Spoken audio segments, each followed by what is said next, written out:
Have you ever been asked by your manager, "What is the root cause of this failure?" and suddenly struggled to explain the problem in English? Imagine this. A customer returns several defective products. Production is under pressure. The manager wants answers. Is it an assembly mistake, a supplier issue, or a defective component? In today's lesson, you'll follow a real factory investigation as Nam reports a customer complaint to his manager, Mai.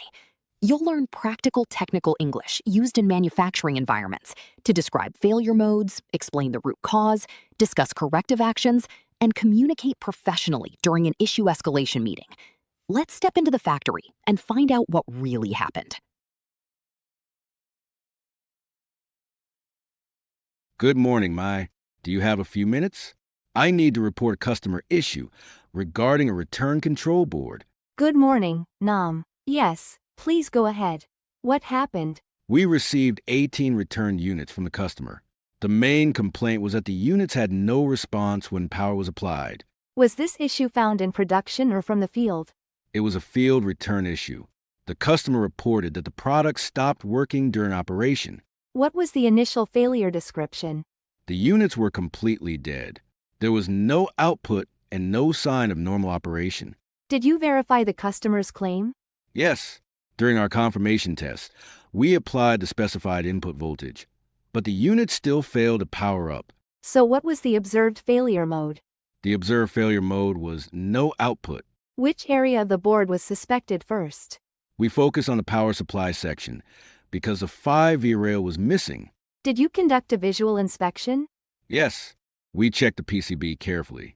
What did you find? There were no burn marks, no cracks, and no obvious physical damage. So nothing abnormal from the outside? Correct. The board appearance looked normal. What was the next step?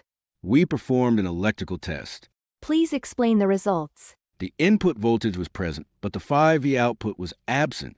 Did you identify any abnormal components? Yes, we found that MOSFET Q2 showed abnormal readings.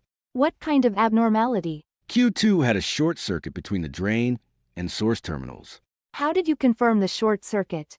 We used a multimeter and measured nearly zero resistance between drain and source. Did you compare it with a good unit? Yes, the normal unit showed very high resistance. Good. That comparison is important. We also replaced Q2 with a good component. What happened after replacement? The board recovered and functioned normally.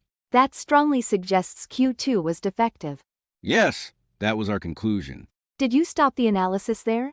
No, we continued with component-level analysis. Why? Because we needed to identify the actual root cause. Exactly. Replacing the part is not enough. We performed additional investigation. What methods did you use? We reviewed production records and examined the failed component. Did you suspect an assembly issue? At first, we considered all possibilities. Such as? Improper soldering, handling damage, assembly stress, and component defects. How did you eliminate assembly issues? The solder joints were acceptable and met inspection standards. Any evidence of overheating? No evidence was found. Did you perform an X-section analysis?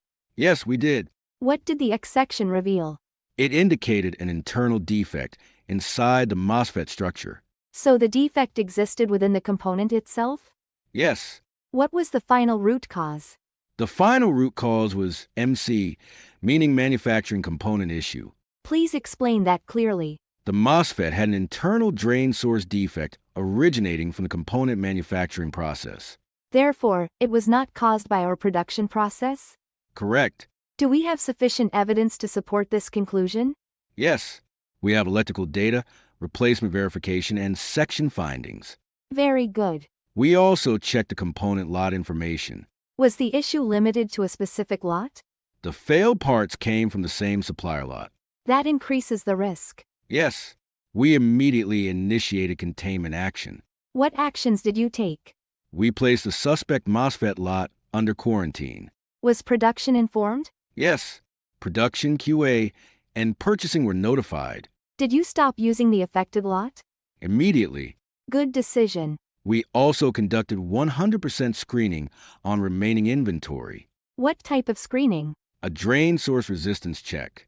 Were additional failures found? A small number of suspicious parts were identified. What happened to those parts? They were segregated and blocked from production. Did you contact the supplier? Yes, we requested an 8D report. Did the supplier acknowledge the issue? They accepted the investigation request.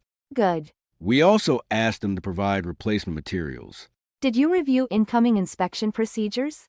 Yes, Any changes proposed? we plan to strengthen incoming inspection for this MOSFET. Specifically? Additional electrical checks before release to production. Go ahead. The products are arranged correctly. That sounds reasonable. We also updated the risk assessment. Was the customer informed? Yes, a preliminary report was sent. Did we provide a recovery plan? Yes, the FACA report included immediate and long-term actions. What were the corrective actions? First, quarantine the suspect lot. Second, conduct 100% inspection. Third, coordinate with the supplier for replacement. Fourth, monitor future returns. Excellent. We also established preventive actions. Please explain them. We will add specific electrical checks during incoming quality control. Anything else? Supplier performance reviews will be strengthened. That's important. Reliability requirements will also be reviewed. Who is responsible for these actions? QA will own inspection improvements. Purchasing will coordinate with the supplier. Engineering will monitor effectiveness. What about completion dates? The short-term actions have already been completed. And the long-term items? They remain under follow-up How will effectiveness be verified? through trend monitoring and future return analysis. Have we seen recurrence? No recurrence has been reported so far. That's encouraging. We will continue surveillance. Good practice. And that's the end of today's lesson. In a real manufacturing environment, solving a problem isn't just about finding a defective part. It's about communicating clearly, presenting evidence, identifying the root cause, and working together on effective corrective actions and preventive actions. Today, you learned practical English expressions used in issue reporting and FACA discussions between staff and managers. These are the conversations that happen every day in factories around the world. Which expression was the most useful for you? Have you ever participated in a failure investigation at your workplace? Share your experience in the comments below. If you found this lesson helpful, don't forget to like, subscribe, and turn on notifications so you won't miss our next technical English lesson for manufacturing professionals. Thank you for watching, and I'll see you in the next lesson. Until then, keep learning, keep improving, and keep communicating with confidence in English.